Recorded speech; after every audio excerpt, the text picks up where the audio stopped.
예, 2월 첫째 주 마중물 새벽 예배를 시작합니다.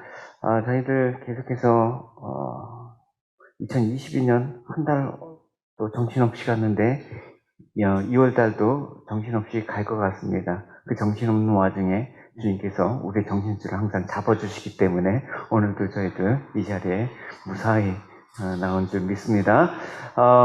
우리 요한복음 오늘 말씀입니다. 11장 28절부터 37절까지입니다. 우리 같이 교독하기로 하겠습니다. 우리가 요한복음 11장은 잘 아는 나사로, 죽은 나사로의 그 살아나는 이야기입니다. 근데 11장에서는 이 바로 앞달락에 보면 그 예수님과 마르다의 대화가 나거든요. 마르다는 이제 마리아의 언니죠. 그 마르다는 죽어가는 오라비가 이제 위급한 상황이라서 주님께 살려달라고 요청을 합니다. 이제 요청하는데 주님께서 오시는 걸 자꾸만 더디하시는 바람에 오라비가 죽어버린 거예요.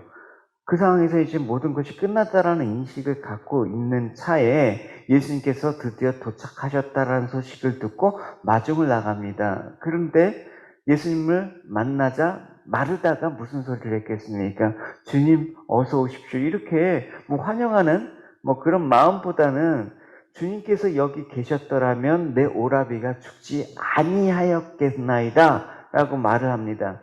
이건 사실은 환영이 아니라 마르다가 예수님에 대한 불만을 얘기한 거라고 볼 수가 있는 것이죠. 타이밍이 늦었습니다. 주님 조금만 더 일찍 오시지 않습니까? 그러니까 나사로가 병들어 있을 때 예수님께서 일찍 오셨더라면 죽지 않았을 게 아닙니까? 라고 불만하는 것입니다. 결국 나사로의 죽음을 누구한테 돌리는 것입니까? 예수님께서 늦게 온 탓으로 돌리는 거예요.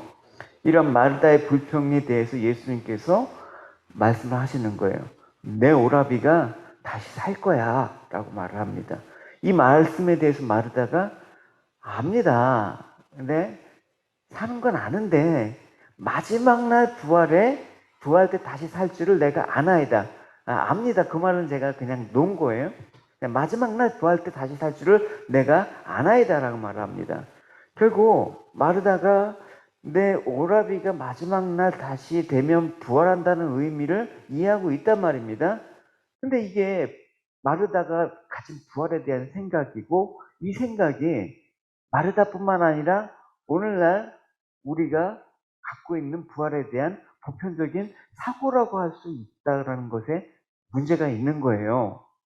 사람이 죽으면 다시 살 것이라고 믿는다고 하면서 죽음을 두려워하는 자로 살아가고 하늘의 영광을 최고의 복으로 알고 살아가면서 그 복으로 기뻐하기보다는 세상의 복을 다시 더욱 염원하는 그런 모습, 이율배반적인 모습들이 우리 삶 속에서 보이기 때문에 그래요. 오늘날 특히 더 하지 않습니까? 교회는 위험하다. 근데 펍은 안 위험하다. 뭐 식당은 안 위험하다. 사람들은 그렇게 했는데 교회는 위험하다는 인식으로 그렇게 사람들은 교육을 꺼려한단 말입니다. 마치 교회가 바이러스를 퍼뜨린 주범처럼.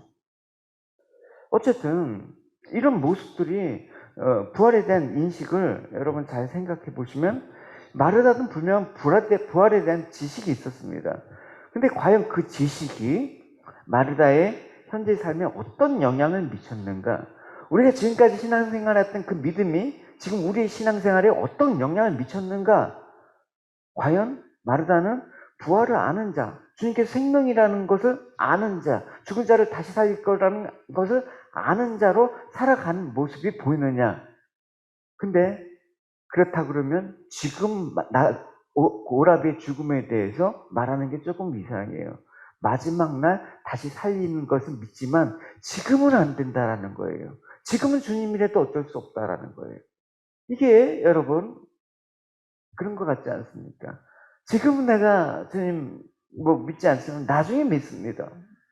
그러니까 이런 것들이 말해주는 것은 우리가 안다라고 하는 것은 아는 것으로 살아가지 못한다라는 걸 의미하는 것입니다. 우리가 믿는다고 했지만 그 믿음대로 살아가지 못한다라는 것을 의미하는 것입니다.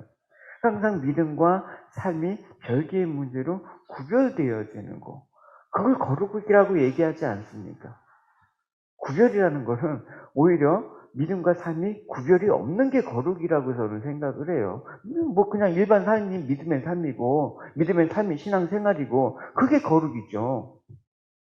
오늘 본문에서 마르다의 동생 이제 마리아가 나오는데 마리아 우리가 생각하면 마르다는 막 부엌에서 일을 하는데 마리아는 주님 말씀을 듣는 쪽을 산다. 그러면서 마리아의 신앙을 우리가 칭찬하잖아요. 그렇지 않아요. 마리아도 역시 마르다와 별 다른 생각, 다른 신앙의 모습 그런 차원의 사람이 아니라는 것을 동일하게 오늘 볼 수가 있어요. 32절에 보면 마리아가 계신 곳에 가서 배웠고 그 발 앞에 엎드려 똑같이 언니랑 똑같은 거예요. 주께서 여기 계셨더라면 내 오라비가 죽지 아니하였겠나이다 라고 얘기를 하는 것입니다. 그러니까 이 말은 우리가 갖고 있는 보편적인 사고방식이라는 걸 또 의미하기도 하는 것이죠. 그러니까 이 말을 하면서 33절에 보면 마리아가 대성통곡을 하면서 말한 것을 알 수가 있습니다. 그러니까 좀 더 막 감정이 폭받쳐서 주님의 원망, 주님께서 왜 이렇게 우리를 늦게 돌아보셨나라는 그런 원망과 막 슬픔이 막 감정이 폭발하는 거야. 그러니까 이 33절에 예수께서 그가 오시는 것과 또 마리아가 막 오면 주변에서 같이 울잖아요. 한 사람 울면 같이 울잖아요. 또 함께 온 유대인들이 우는 것을 보시고 심령에 비통히 하시고 불쌍히 여기시다. 옛날 개혁 성경에는 민망히 여기시다라고 얘기하고 있습니다. 원어적인 의미에서는 좀 더 그게 가까워요. 민망히 여기다. 비통히 여기다라는 이 원어는 뭐냐면 흥분해서 막 콧김에 막 이런 느낌이거든요. 그러니까 격렬한 불쾌감을 뜻하는 거예요. 그러니까 주님께서는 그들의 울음에 비통히 느끼는데 불쾌감을 느낀 거예요.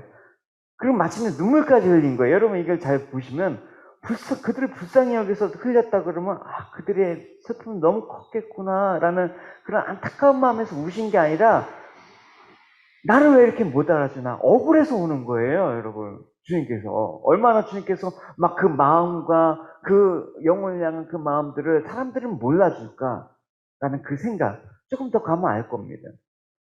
어쨌든 주님이 이처럼 불쾌하게 막 감정이 상하면서 눈물까지 흘리게 만든 요인이 뭡니까? 여기서 우리는 마리아가 울고 유대인들이 우는 거는 충분히 이해할 수 있어요. 얼마나 슬플까. 그럴만한 상황이에요. 그런데 주님은 도대체 왜 이런 불쾌한 감정을 갖고 울고 계시는가? 그 생각을 좀 해봐야 돼요. 단순히 우리가 이 문단을 주님께서 슬퍼하시기 때문에 우신다고 생각해서는 안 돼요. 물론 그런 의미도 있지만 그런 눈물의 차원이 아니란 말입니다. 마리아와 유대인들의 눈물과 같은 게 아니란 말입니다. 왜 우셨습니까? 유대인들처럼 마리아가 불쌍해서 나사렛 죽음이 슬퍼서 운 게 아니라 사실 따지고 보면 마리아나 유대인들의 울음의 원인은 예수님에게 있죠. 예수님은 나사렛 병을 고칠 수 있는 능력이 있는 분인데 일부러 오셔서 나사로가 죽습니다. 그렇다면 우리가 생각하기에도 울음의 원인은 이들이 있지 않고 예수님에게 있는 것이라고 생각할 수가 있습니다. 그러나 이거야말로 예수님이 누구신지 모른다라는 그런 인간의 무지에서 나오는 생각이에요. 보십시오. 34절에 보면 예수님께서 눈물을 흘리세요. 근데 36절에 보면 이 눈물을 흘리시는 것을 본 사람들이 이렇게 말해요. 유대인들이 말하되 그가 얼마나 사랑하셨는가. 여러분 이 문맥을 보면 그가 정말 나사로를 많이 사랑했구나.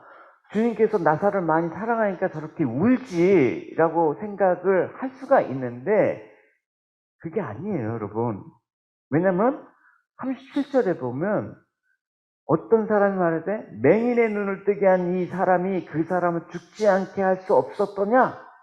다시 말해서 예수라는 사람이 맹인의 눈도 뜨게 할 수 있는 사람인데 나사로의 병쯤이야 충분히 고칠 능력이 있지 않느냐? 그런데 왜 고치지 않고 죽게 내버려두느냐? 정말 예수라는 사람이 나사로를 사랑하는 건 맞아? 이런 느낌이에요. 그러니까 이거는 주님이 얼마나 사랑했으면 우는가가 아니라 정말 저 사람이 나사로를 사랑하는 거 맞아? 의심을 하는 거예요. 그러니까 36절의 말은 뭐냐면 나사로를 사랑하니까 운다라는 게 아니라 예수님의 사랑 자체를 의심하는 거예요. 이해할 수가 없다라는 거예요. 그러니까 사랑하지 않으니까 저렇게 내버려 두지. 여러분, 우린 이런 식으로 참 많이 생각을 해요. 많은 사람들이. 하나님이 홍해를 가르고 하늘에서 만나를 내리게 하신 분이심을 압니다. 죽은 자를 일으키신 분이심을 압니다. 그러니까 예수님께서 이스라엘에게 또 그렇게 기적을 베푼 사람들에게 그렇게 이적을 베푸셨으니까 어떻게 생각하냐면 당연히 나도 그와 같이 도우시는 게 맞아. 그걸 통해서 주님이 나를 사랑하시는 거야 라고 생각을 한단 말입니다. 이게 여러분 주님에 대한 사랑을 오해하는 거예요. 주님은 물론 죽은 자도 살리시지만 살아있는 자도 죽이십니다. 정작 내가 어려울 때 하나님이 돕지 않으신다고 하면 주님께서 얼마든지 도우실 분이죠. 우리 신앙 고백하지 않습니까? 전지전능하시죠. 근데 왜 나한테는 그렇지 않으세요? 라고 이 마리아와 마르다와 유대인들과 같은 의심과 불만을 토한단 말입니다. 그러니까 늘 우리 신앙의 수준은 거기에 머물러 있기 때문에 하나님은 우리를 사랑하신다. 하나님은 사랑이다. 그런 말이 나의 환경과 결합해서 그렇지 않으면 반발을 해. 하나님 나를 사랑하시는 거 맞아? 이런 느낌이에요. 이 유대인들은 지금. 그러니까 예수님의 눈물은 본인의 이런 사랑에 대해서 왜곡하는 이런 사람들에 대한 그 한탄의 눈물이기도해요. 내가 너희를 위해서 얼마나 너희를 사랑하는지, 내가 너희를 위해서 인간의 몸을 입고 왔는데, 내가 너희를 위해서 죽으려고 하는데 그걸 모르는 거야. 여러분, 그것처럼 슬픈 게 어딨어요, 여러분. 자식이 나중에 하는데 부모님 나를 사랑한 적이 없어. 기껏해서 진짜 그 뼈가 으스러질도록 그냥 아침부터 저녁까지 일하고 내 거 다 포기하면서 했는데 자식이라는 애들이 부모가 나한테 뭘 해준 게 있어? 날 사랑한 게 맞아? 이러면 여러분 피눈물이 나오지 않을까요? 슬퍼갖고 그런 거예요. 불쌍해서 나오는 그런 것보다도 그런 그 오해에서 비롯다. 그러니까 예수님이 누구인가를 보지 못하고 예수님의 사랑이 어떤 것인가를 이해하지 못하는 사람들에 대한 눈물이 오늘 예수님이 우셨다라는 표현에서 우리는 깊이 생각을 해봐야 되는 것입니다. 예수님이 내가 부활이고 생명이다. 분명히 말씀하셨는데 그저 마지막 날에 다시 살릴 거라는 막연한 기대. 마지막 날에 죽으면 천국 간다는 마지막 안일한 기대. 그러니까 내가 지금 신앙생활 열심히 안 해도 죽기 전에 그냥 열심히 생활해서 천국 가면 되지. 지금 조금 방황해도 되지. 이런 생각을 하고 있는 게 바로 우리들의 모습이에요. 주님께서 부활이고 생명이시라면 나중이 아니라 주님이 지금 함께하는 것 자체가 부활과 생명으로 살아가는 축복임을 인지를 못하는 거란 말입니다. 그러니까 이런 믿음이 아니었기 때문에 나사로의 죽음에 대해서 예수님이 함께하지 않았으면, 주님께서 함께하지, 빨리 오시지 않았으면, 그러니까 주님께 대한 그런 수준의 믿음에 대해서 통분히 여기고 주님은 그들의 믿음 없음에 대해서 눈물을 흘리시는 것입니다. 그러니까 여러분 우리도 이런 마리아나 마리아의 핑계들 마음이 남은 이런 생각을 잘 하시기 바랍니다. 주님께서 여기 안 빨리 여기 계셨더라면, 주님께서 개입하셨더라면, 주님께서 은혜 베풀으셨더라면 이것이 그들의 삶이 예수님과 늘 동행하는 삶이 아니었다라는 뜻이. 주님이 있을 때만. 그러니까 여러분 동행이라는 건 그런 거예요. 주님이 있을 때만. 그러니까 마치 주일날 예배 드리는 이 시간만 주님이 있는 것처럼 생활하는 거야. 나가서는 주님과 상관없는 상관을 살아가는 거예요. 주님이 여기에 계셨다면. 주님이 여기만 계신가요? 그러니까 여러분 우리가 예수를 말하면서 예수님과 더불어 살아가지 못하는 거, 이것이 마르다와 마리아 또 그 유대인들의 모습에서 볼 수 있는 우리들의 신앙의 모습이라는 것을 자꾸만 비춰봐야 되는 것입니다. 그리고 그런 마르다와 마리아로 인해서 오신 주님의 눈물은 바로 우리를 향하신 눈물이라는 걸 아셔야 됩니다. 나 이런 상황들이 안타까워서 슬퍼하시는 거 물론 그러실 수 있지만 그 이전에 우리는 이 상황에 대해서 주님을 너무 모르기 때문에 주님께서 마음이 아파서 우신다라는 걸 생각을 해봐야 되는 거죠. 그래서 복음서에 보면 그런 것 같아요. 주님께서 기뻐서 통쾌하게 웃으셨다라는 기록이 없어요. 네. 얼마나 우셨을까? 우셨다라는 표현만 나올까? 얼마나 속상할까? 누가 그러더라고요. 목회를 하시면서 목사님도 행복하셔야지, 목사님도 행복해야지, 뭐 하나님도 기뻐하시지 않을까요? 맞는 말인데 이 땅의 삶들을 보면 정말 주님의 마음들이, 주님 왜 우셨는가에 따른 그런 통분함이 느껴지는데 할 때 보니까 그런 말도 나요. 목회를 하면서 행복하지만 한편으로는 너무나 주님에 대해서 오해하고 모를 때마다 또 그런 것들을 전하는 그런 거에 대해서 너무나 우리의 반응이 없을 때마다 막 그런 마음들이, 통분한 주님의 마음들이 느껴져요. 모두가 인간의 불신앙 때문에. 그러니까 신앙은 주님을 부르는 게 아니라 주님으로 살아가는 거예요. 사는 게 신앙이잖아요. 그래서 신앙 다음에 생활이 붙는 거 아닙니까? 신앙 따로 생활 따로 살아가는 게 무슨 신앙생활입니까? 만약 살아가는 것이 예수님과 함께 하는 것이 아니라 말만 주를 말하는 것, 이것을 보시면 주님이 충분히 여기시고 눈물을 흘리시는 것입니다. 구원은 나중에 멸망으로 가지 않고 영생으로 가는 그것만 생각하면 안 됩니다. 구원은 지금 현재 부활이고 생명이신 그리스도로 살아가는 게 구원이에요. 그래서 구원은 과거에 우리가 구원을 받았지만 지금도 구원받은 삶으로 사는 거고 미래에도 구원받은 자로 살 것이라는 고백이 다 들어가 있는 거예요. 그러니까 단절되지 않는 게 구원의 삶이라는 거예요. 그죠? 그래서 저는 그러고 싶어요, 이제는. 저도 이제, 보면 교인과 성도를 구별하고 싶어요. 아, 교회 다니는 사람은 교인이다. 그러나 주님을 따르는 사람은 성도다. 주님과 함께 사는 사람은 성도다. 그렇게 저는 이제 구별해서 부르려고 해요. 네. 다 성도로 칭하기가 너무나 주님께 부끄러운 사항들이 있기 때문에 그래요. 그래서 성도는 예수님이 베푸실 것을 기대하는 게 아니라 이미 베푸신 것으로 감사하고 살아가는 겁니다.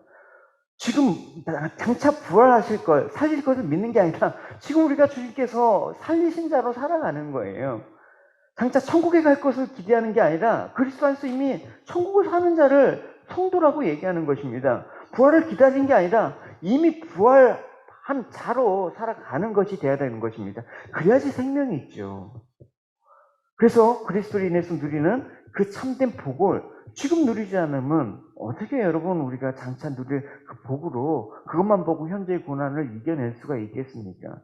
여러분, 그래서 예수님께서 오늘 우셨다란 말을 좀 깊이, 아니면 여러분 우리 평생에 좀 깊이 생각하시면서 살아가시는 여러분이 되시길 바랍니다. 그래서 정말 주님 우리를 어떻게 인도하시는가를 생각해 보시고, 우리가 비록 우리가 원하는 시간대, 원하는 모습으로 주님께서 안 도와주실 수 있지만 주님께서 우리를 사랑하는 거에 대해서 의심하지 마. 어떤 상황이 나더라도 주님께서 우리를 사랑하신다라는 거 일도도 의심하지 않고 살아가는 거, 그것이 주님의 부활과 생명을 소유한 자의 모습이 아닌가. 그래서 주님이 오늘 마르다 마리아에게 하신 그 말씀을 깊이 생각하시고 우리가 주님으로 인해서 살아가는 저와 여러분이 되시기를 축원합니다.